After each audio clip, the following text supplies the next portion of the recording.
Juan, thank you for joining our show today. I'm really excited to talk to you.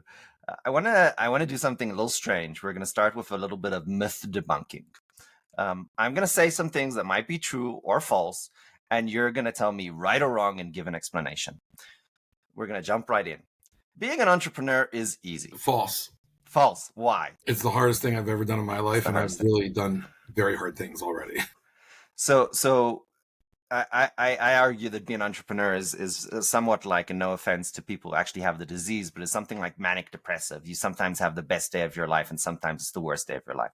What was your hardest part of, if you look at your history as an entrepreneur, CEO, innovator, what was your hardest day that you can share with us? I wish it was the best of my life and my worst day. It was months of my worst day of my life and even years of the worst of my life. So just having the patience and the belief in myself and my team, but specifically the market has changed so much with COVID when we started, with our product, with the industry we work in, with the HR tech, with AI coming online. So we've had to pivot 4 times, and every time is a completely new product, a completely new pitch, a completely new website, completely new marketing materials, training salespeople, retraining all of our existing clients that we've moved to something else, and carrying everyone along.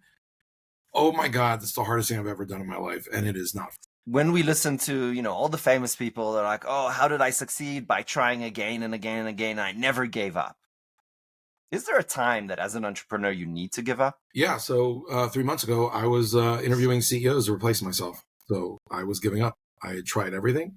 And, you go through and think sometimes it's the product or it's my team. Or in this case, I got to the point where I'm like, it's not the product, it's not the team, it's me. And so, I do think an entrepreneur should give up at a certain point, and it should not be driven by when they run out of money. You need to make that decision sometimes based on the facts that if you're not scaling and it's not working, just get out of the way. Either close it or find somebody else to do it better. And I'll share that every single successful person has failed at least more than half of the times that they've tried. And even if it's exactly half, then they're incredibly successful. And I think that's surprising to people because I don't think it's apparent how much failure is a part of the journey. Let me ask you one last question on our kind of true or false line. If you had to compare working in corporate America to working in a startup, how much do you learn in each? What's the journey look like from a self-improvement perspective? At a corporate environment, you get to see what scale looks like. You get to see what what not to do. You get to learn about industries. You get to learn about how people communicate, how to lead. You get to learn how people get disengaged. You get to learn the problems of scaling. All that is very, very helpful for when you do a startup as you get to each phase of growth. Now, the ability to be agile and to reinvent yourself and change directions and move at the speed of light, you never get that in the corporate environment. Actually, corporate environments make you lazy, make you slow, make you inactive. So there's a whole nother set of skills that you could just not get at a corporate environment that you can only get at a startup, and probably why many CEOs and founders fail, because even them doing it as a startup, although they can learn doing it, it's not for everyone. It's not easy to throw away everything you've worked on the last 2 years and start from scratch every couple of years. Like that is just, it's exhausting. But I think, corporate is Chinese and startup is Hindi, right? They're both languages. You got to learn them. Love that. Would you agree that in a startup environment, whether you're, an individual contributor or an executive, you're learning 10x faster and more than in a corporate environment? Yes, the rate at which you are thrown problems to solve is a 10x rate. Therefore, if you do figure out how to solve them, then you are learning at that 10x rate faster. Some people get thrown all the same problems, but don't learn that fast, and so they don't actually succeed. But if you're able to chug from a hose, it is a 10x rate of learning. Appreciate that. Okay, so with all that said, right, this is a hard journey. It's not built out for everyone, but you're moving at the speed of light. At what stage did you kind of figure out that, you wanted to be an entrepreneur? Or this is something that was, fit you? I might be a little different than most entrepreneurs. I never wanted to be an entrepreneur. I probably am not the prototypical entrepreneur. And even if I sold this company for $1 billion tomorrow, I would not go back to being an entrepreneur. So it's not like I've dreamed of it and I had the aha moment, like I'm an entrepreneur. I became very spiritual at the age of 40, and I started doing 15 years ago ayahuasca and psilocybin on a almost monthly basis with shamans, some of the leading shamans in the world. And I started doing it for consciousness and access to higher consciousness and creativity. I had heard that Tony Robbins does it. I had heard that all the people at Facebook and Google and several friends of mine who were the most successful people I knew later shared with me that they'd been doing it for 10 years. And so I had been doing this. And in my ceremonies of deep meditation, which is basically akin to what ayahuasca is doing, I was given the message that I could do a lot and change the world. And that if I really wanted true freedom, working at large companies was not the way to acquire freedom. Freedom both in my own time and having my own schedule and doing what I want, but also freedom in wealth and wealth creation. And so I was given actually a roadmap and an idea that was the initial product of human intelligence. And so that's kind of how I got into it. It was really in an ayahuasca ceremony and deep, deep meditation. I think that a lot of people would agree with you, entrepreneurs, but I don't think it's the, let's say, cool thing to say. It's not what people want to hear, that this is a hard journey that CEOs and founders, they ask themselves at least once a week, am I doing the right thing? Should I stop? Should I fail? And the answer of, should I keep going or should I stop is not a clear one. So I really appreciate your honesty and humbleness in sharing with us today. Let's jump into what you're doing today. Where did the company start? What do they do? My career was a zigzag career from the corporate world of 15 years, companies like Procter & Gamble, Reebok, Puma. I then did also software at a company called Siebel Systems, the forefather to CRM and Salesforce. They grew from 8 million to 2.5 billion in 2 years, and from 100 employees to 12,000 employees in 1 year. So I had all these corporate experiences. Then I became a headhunter, executive search consultant, if you will, placing executives at large companies. And I was really good at that placement and finding fit. So my superpower, as a lot of people like to say in the US, is that I could see someone, interview them, and identify where they'd be a good fit with the hiring manager, the team, and the culture of the organization. However, that is not scalable. It never has been. And so the genesis of human intelligence, after one of these spiritual ceremonies that I did in deep meditation, was to take everything that I had learned and all these different experiences of leadership, of training, of hiring, of coaching, and find an assessment tool that could actually identify people's behaviors, motivators, and work styles, leadership styles, and communication styles in the shortest amount of time. And so we found the tool. It actually found me. It was kind of weird. So I got lucky in finding the tool that in 10 minutes measures what nobody else in the world can measure in an hour. So bar none, the best psychometric instrument out in the world. And then I built a software company so that everyone in the world who does recruiting could use it for hiring, reducing time by about 50% and reducing turnover by about 40% in any company we work with. And so that is what I built as version 1.0 of human intelligence. It was called Talent Fit for Recruiting. And that was the genesis. It has nothing to do with what we do today, 8 years later, but that is how we started. So jumping forward, 8 years forward, you went through, I think you mentioned 4 pivots. Tell us about the recent pivot. Yeah, so I'll give you, there's a little story I should tell. First pivot was COVID hit, so we lost all revenue. I would have loved to have been a restaurant. They did not lose demand for food. They lost how to get food to customers. So we became a portal where everybody in a company could pull up the psychometric insights about Ari, about Juan, about any employee, as well as any team, and kind of really neat graphs and pictures, and you could really understand without having to read very much. Problem with that was usage and adoption. You get 90% usage in a portal, people log in, they think it's exciting. 6 months later, it's 30%. A year later, you have 20% usage. So that's not a good SaaS business model. And so then the next thing during that time of 2021 and 22, I saw Grammarly, the small little company came out of nowhere, become worth $10 billion. And what did they do? They did nothing new. They did not come up with the vocabulary, the dictionary, how to write. They actually did everything that you could do in Microsoft Word. The key insight here, and probably really important for any entrepreneur out there to hear, is all they did was make that content that Word had in clunky click, click, click, click in your workflow, in the document. So there's no kind of, it's seamless and it's fun. And so I saw and told my team, let's pivot. You got to make a product that has the psychometric insights that are in workflows. And then also at the same time, layer on top of that, what was coming online was AI. And so we put psychometric insights in workflows with AI so that this next version, you could write an email, it gets rewritten for your audience, go to a meeting. It tells you the dynamics of the meeting before you get into the meeting or while you're virtually in a meeting. And that was great. Problem with that was it was an amazing product. People loved it, but it wasn't commercializable. Nobody solves the problem of collaboration at companies. Nobody cares. There's no budget. And it's hard to trial a plugin that you need IT support. So that then pivoted to current and last version, which is finally the version that's taking off, that should make us a unicorn very shortly.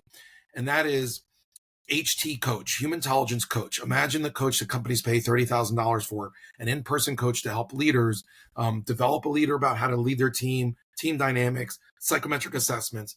We now, through an AI bot like the ChatGPT bar, but with predetermined questions you can just pick from a list, you can get everybody up and running in one day, no training necessary, and you can ask any question about any person at the company, any team, about how to work with them, how to lead them, about any division, why is the division not performing? And so it literally is AI with psychometrics to answer any question you have at any second, all for the price of $1 to $10 per person per month.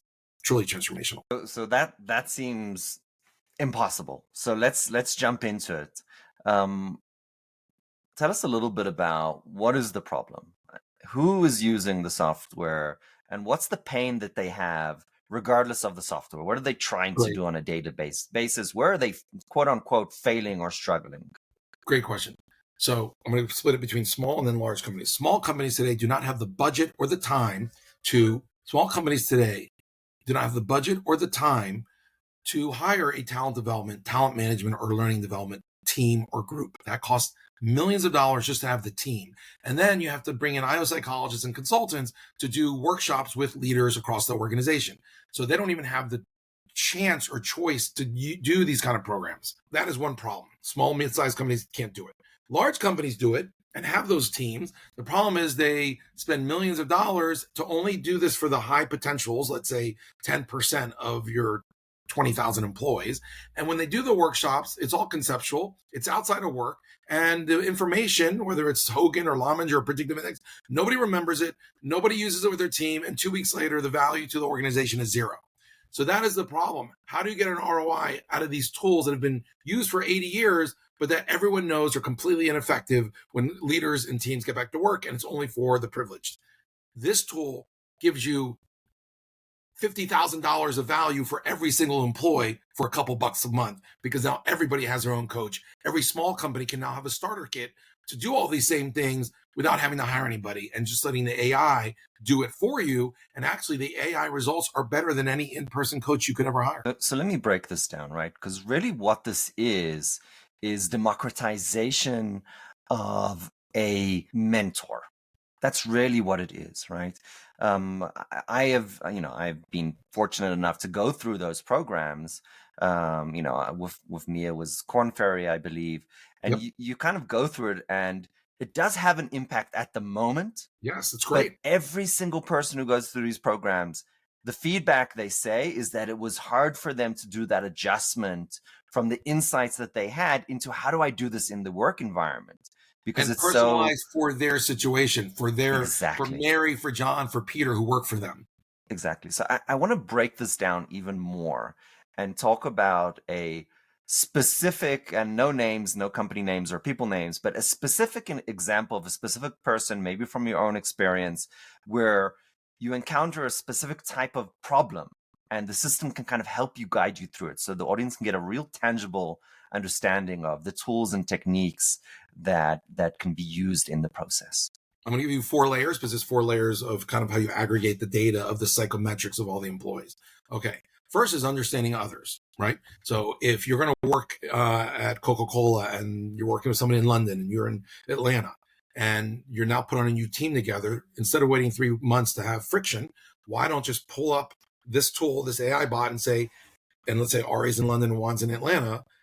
How do I collaborate with Ari? Question mark. You hit return, and just like a ChatGPT bar, okay, and actually you can just pick the question. You don't have to write it.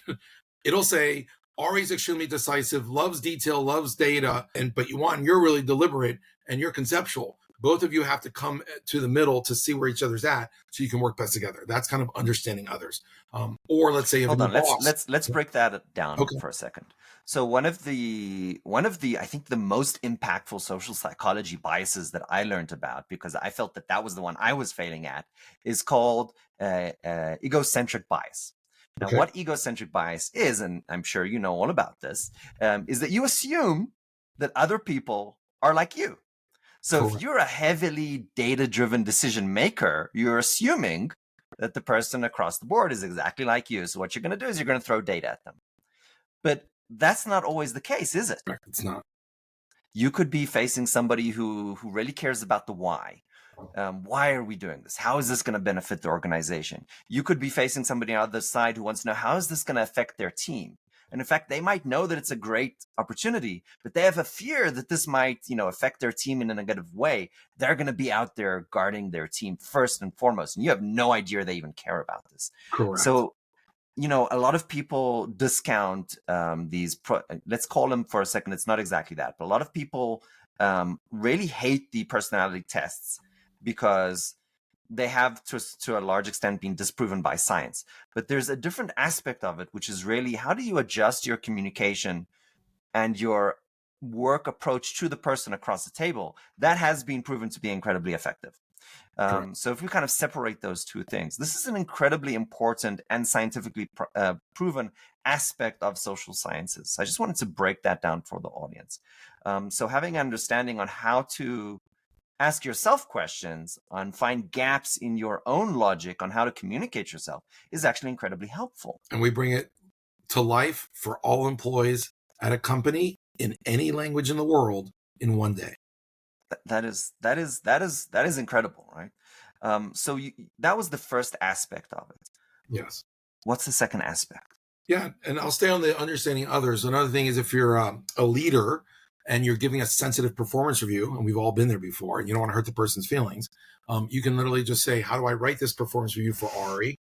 Question mark, and then drop in your performance review that you wrote, and it'll rewrite it in a way that's best and sensitive for Ari, the way you like to communicate, the way that's going to engage you and be sensitive to your strengths and weaknesses. Different from Victor, different from Mark, different from Carrie. So that's another individual layer experience. Now you work up to leadership questions and team. Well, if you roll up the data of psychometrics of a team, you can see really powerful insights. But today, most people don't ever see that. And if you get a consultant to do it, it takes 3 weeks to give you a 100-page report, and you never look through it again. But now, let's say you're a new leader and you just got promoted, you're 26, you've never gotten leadership training, and you're running a new team, and they're all in their 50s, and you're the Gen Zer and they're the baby boomers. Now you could literally pull up in a question, say, what are the best ways to engage my team? Question mark. Oh, this team, they all love working in creative and innovative ways. They're all motivated by X, Y, Z, and they communicate in this way. Or who in my team is going to butt heads with you the most? So I already know going in as a new leader who's going to kind of rub against me. Oh, it's Mark because he's only 10% similar to me. Who are the 2 people for a project, for instance, for creation and changing a process? Who are my most innovative people on this team? Question mark. Boop. It'll just tell you, right? So for leadership and for understanding teams, that's the second level of kind of where the data can be very useful. Wonderful.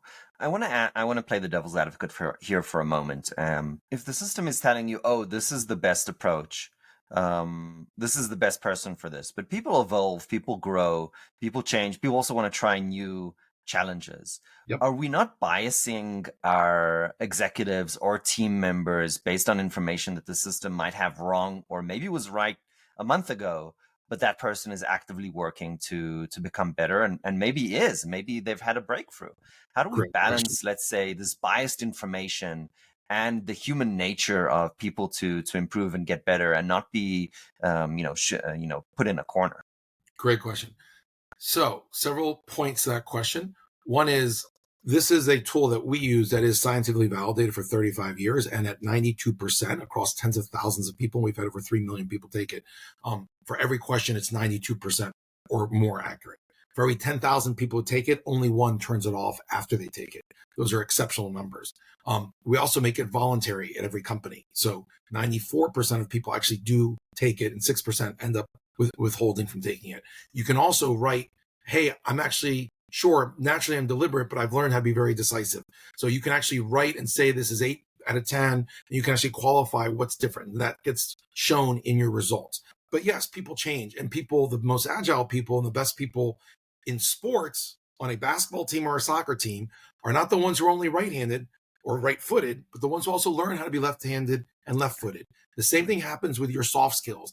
Those who are decisive are the best team members and leaders at a company and employees if they also learn how to be deliberate based on the context. Nowhere in life being extreme helps you, and that's definitely true at work. And so to be motivated by structure is great, but also enjoying and being in a creative environment, being able to work in that environment is also good. So our tool is built and identifies where people have their strengths naturally, but also where they can grow and have this duality across 28 different variables. And so, yes, people do change. The right-handed basketball player on a team that everyone knows if it goes to his left is going to throw the ball out of bounds. When that person does start learning, though, everyone notices that they've developed that other left hand, or in soccer and football in Europe, that left foot. And so our tool does allow for that, allows people to talk about that, allow people to record that. And you can actually retake the tool every year, and it captures the differences, and you can actually compare yourself with yourself over time. That is such a hugely important thing, because when I talk to the HR people that are firmly in the camp of, oh, you just have one personality, you're not going to change. Oh, it's crazy. That's completely that just and social psychology clearly proves that the behavior of a person is actually the determinant of two things. Sure, their personality, but more so with a larger impact is their environment. Yes. And I think that's the thing that most HR people discount. It's the environment and the ability to change the environment proactively. So you just saying, hey, this is a thing that is actually being updated live all the time, and you're retaking the evaluation, once a year. That's just such a hugely fundamental different change of a mindset. I absolutely love that, because I'm a huge skeptic when it comes to putting people in a box and defining their personality. But and as you said, it's not a you do this offline and somebody tells you you're an X and there it finishes. This is a working tool that you're involved in on a day-to-day basis. That completely changes the paradigm, in my opinion. There's two other levels of the data of use cases. We started with the individual. We started with an individual leader and a team as a second. But there's also where you aggregate the data across a whole organization. So let's say you have a manufacturing plant in Ohio and a manufacturing plant in Kentucky. The one in Ohio has 20% defects. The one in Kentucky has 2% defects. Now, with a tool like this, what used to cost $10 million of research, and usually subjective research by a McKinsey or a Bain or a BCG, now you can just open this up. And if you have the right credentials in terms of hierarchy at the organization, and you have access to both organizations, you can say, what is the difference, and explains why the Ohio manufacturing plant and all those employees create 10% defects versus Kentucky? Question mark. Whoop, return. And it actually will go through the 40,000 pages of psychometrics in 15 seconds and tell you, for example, all the people in the Kentucky manufacturing plant who have the 10% defects, they are all self-starters, too decisive for quality control and don't have a predictive nature, whereas the ones in Ohio do have these other qualities, right? Imagine then you can roll it up to a fourth level, which is, company ownership, not just divisional, but a private equity firm that's doing a roll up in a space, and they have one company, 10,000 employees, another one, 5,000 they're going to acquire. Company A they own, company B they're going to acquire. And they want to know where will the integration problems occur by functions and divisions. And so all this data gets uploaded. It's already there. You literally just ask the question, where is this going to happen? And boom, you just found out that maybe the 3 plants in Latin America are similar, but the ones in Europe are not. You're going to have to be more sensitive to that, and that the sales teams in each organization are completely different, and you shouldn't combine those, but everybody else is enough similar you should. 80% of M&A does not work today because nobody can answer that question. This will be the most transformational tool in the world for private equity and M&A and mergers and acquisitions. I mean, the possibilities here, if we look at 5 to 10 years in the future, they are just mind-boggling. I mean, imagine those are coming out in 3 months. Oh, well, hold my beer for a second, right? Imagine that not only do you have all this psychometric information, but what if the manufacturing processes were also in the system? Imagine that those actual quality results coming from the machines, coming from the quality assurance stations were also in the system. I can imagine a future where anybody in the team can write up a query that gets saved and gets run on a daily basis saying, hey, if you see a drop in this query results, go and look at what is different across plants in regards to the processes and the Correct. actions taken. And then at the end of the day, you'll have 100 or 10 things every day, which the system just comes at you and says, hey, there might be one of these 3 problems. Go and research it. So I don't see AI fundamentally, doing our job for us. I see it actually pointing us to really difficult human problems that we need to then go engage human to human and think through and brainstorm and solve together. So for me, this is hugely exciting, because the future is actually one where you need to work harder because of the AI, and you can't kind of just brush it off, give some bullshit, because the AI is giving you data and saying, here's what I saw. So I think it's super exciting because it's pushing us towards data-driven decisions. Would you Yes. agree with that? Yes, I do. And we have a tagline we tell people all the time in our pitches, and you kind of alluded to it and paraphrase it. We are actually, with our tool, we are AI that does not replace humans. We enhance humans, and we enhance their decision making. We're actually AI for the first time that makes work more human. That's delightful. That is absolutely delightful. There will be, if you're a copywriter, then, sure, I'm sure there will be people who will be displaced by AI if all they do is, fix up verbiages of text, because ChatGPT can do that very well. And even somebody like myself who's dyslexic, I use ChatGPT, I put in my text and I say, rewrite this for grammar. And it does an amazing job. It's still my tone. It's still my data. It's still all my ideas, but I don't need anybody else to help me. So I'm sure there's a bunch of people who will be affected in a negative way by AI. But when we start looking at the bigger picture, it's quite incredible to see how much new demand and requirements and jobs that we have no idea what they will be is being created by the shifting technology. And in fact, we saw that. We saw that with the printing press. We saw that with the trains. We saw that with the internet. We have no idea what's coming. I wanted to shift gears a second and talk about any specific customer that you can who had a very transformative or positive experience with their software, and you can kind of share that feedback that you received. Yeah, I'll talk about a company called Bank of the West. They're the Banque Paribas division in the United States. They had acquired this bank. I think they have 10,000 employees.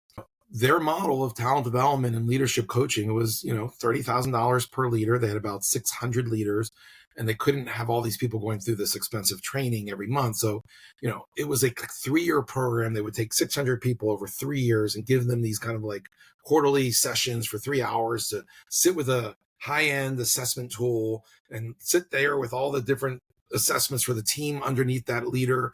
And there's 600 of these leaders, and each, personalized coaching around how to lead these teams. They started using our tools, and in 3 months completed 3 years of training and development of these leaders. And not only was it done faster, but because it's software that was then integrated into daily usage, they then were all using it at an 80% usage rate every single day. Whereas the other tools that they were spending over 3 years was just to check the box and say they went through training, but there was really no ongoing usage. And so the ROI and the benefit of a tool like this, I mean, it's extraordinary. Like it's incalculable. It's so high. That's right. Juan, this is such an incredible, I think, frontier for AI to help people be better. It's amazing. I want to ask a different question. If you had to go back, and you've been through your ups and downs, if you had to go back to 20-year-old Juan, what would you advise him? 20-year-old Juan? Okay. I would advise 2 things. 1, search for and discover spirituality as soon as you can. That was the most transformational thing in my life. That led to everything from my family to this company. And more importantly, that led to the capacity and consciousness to be able to hold space for both a wife, children, and the complexities of any business, whether it be large or startup. So that, go pursue and learn about spirituality earlier. Second, I would advise my 20-year-old self, don't get caught up in the rat race of being like everyone else and doing what everyone else does. more quickly try to figure out what your, what they call ikigai, or your purpose is, where they're going to pay you for what you do, you love what you do, and it's adding a service to society. That intersection will most quickly get you to the vibration of living in freedom, both freedom of schedule, freedom of wealth, and not adhering to anybody else in the world, and being able to chart your own journey as a soul. Those would be the two things I would tell 20-year-old Juan Betancourt. Juan, this has been an absolute delight. Thank you so much for joining the show today. Thank you.